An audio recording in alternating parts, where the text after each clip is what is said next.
Hey Rebel Rouser, I'm Alan Voivod and this is Star Wars 7x7, your daily dose of Star Wars joy.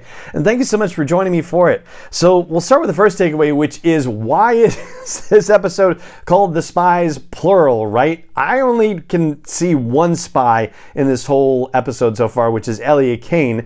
Who else is it? And is it a Mandalorian? Or is it someone on Navarro? Either way, somebody has ratted out the Mandalorians to let Moff Gideon know about their plans to imminently retake Mandalore. So, that's takeaway number one.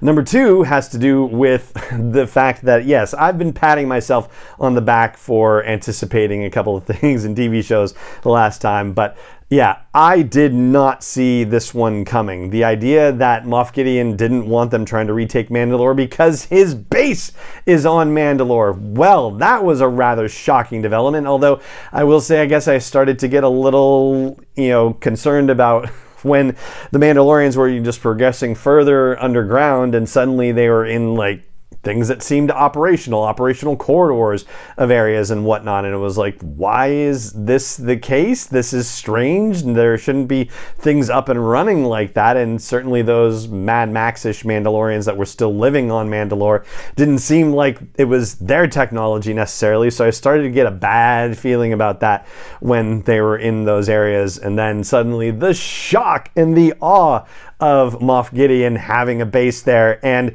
what he's been up to there this whole time. And for a third takeaway, we gotta talk about the Shadow Council and the Warlords. That's how they're described in the credits, but they're more than just warlords. We're talking General Hux's dad, and we're talking Captain Pelion, who was deeply associated with Thrawn in Legends and has been brought into canon in Star Wars Rebels, and we will explore more about all of that in our deep dive episode. And the Praetorian Guards and the new Dark Troopers and his own upgraded armor. It's this whole, wannabe Mandalorian kind of situation, but, stepped up, upgraded crazily. Wow. Moff Gideon really turned a corner on this one, and we found out just how dangerous he can be, and it's significant. And his casual, why don't we take your fleet off the board?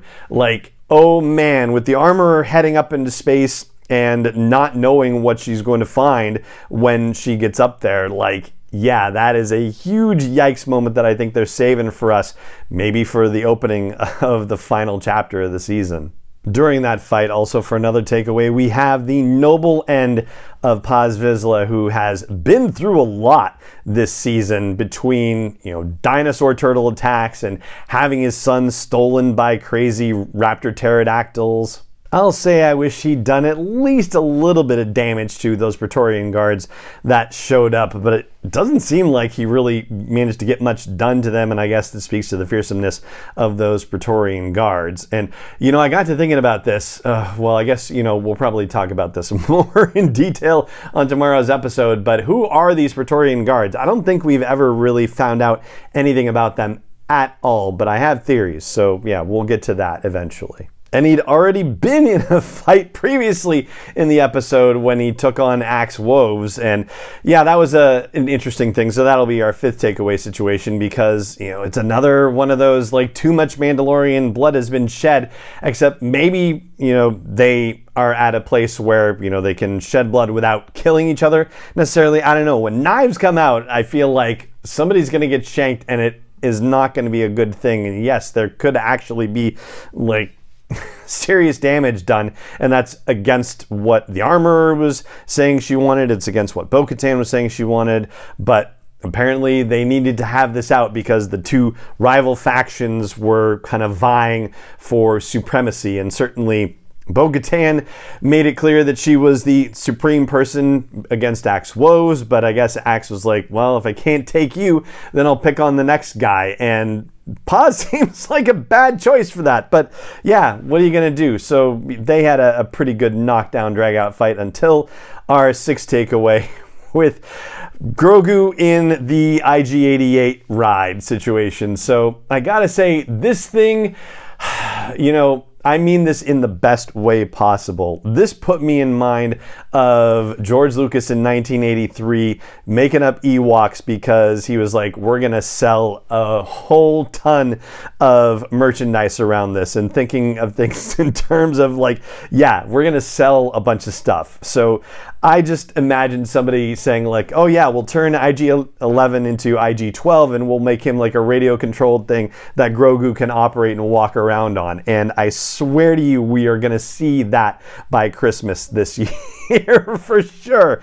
But it's so in the spirit of Lucas and creating stuff like that. There was no reason for them to make that thing, right? I mean, Grogu gets along fine in his pram, and Mando got around fine in the Mines of Mandalore without having the IG-11 husk with him, you know, in any way, shape, or form. So yeah, this is just a toy play more than anything else. And I'm fine with it because yeah, it's in the grand tradition of Star Wars in that regard. And even that moment where like he got between Axe and Paz and was like, no, with the two of them fighting and broke it up. Like, he could have done that with the Force while hanging out in his pram, too. So there were other options. But yeah, again, in the grand tradition of Star Wars, how fun that was. And him just walking along the streets of Navarre going, yes, yes, yes, over and over again. So very childlike. And the bad baby business from the Anzellan. That was definitely priceless comedy. And the last takeaway I want to note is just I really enjoyed Rick Famuyiwa's direction in this, especially the very Blade Runner-ish vibe of Coruscant at the beginning of the episode with Elia Kane going in to report to Moff Gideon. And that probe droid appearing out of the darkness was actually very menacing. So that was just to see that in the alleys of Coruscant was a trip. And that's what I've got on our 7 takeaway breakdown for you of The Spies, which is chapter 23 of The Mandalorian. And that is going to do it for this episode of the podcast. So it just remains for me to say thank you so much for joining me for it, as always. And may the Force be with you, wherever in the world you may be. 7x7 is not endorsed or sponsored yet by Lucasfilm Limited, Disney, or 20th Century Fox, and is intended for entertainment and information purposes only. Star Wars, the Star Wars logo, all names and pictures of Star Wars characters, vehicles, and any other Star Wars related items are registered trademarks and/or copyrights of Lucasfilm Limited, or their respective trademark and copyright holders. May the Force be with them. All original content is copyright 2021 by Star Wars 7x7. We hope you love it.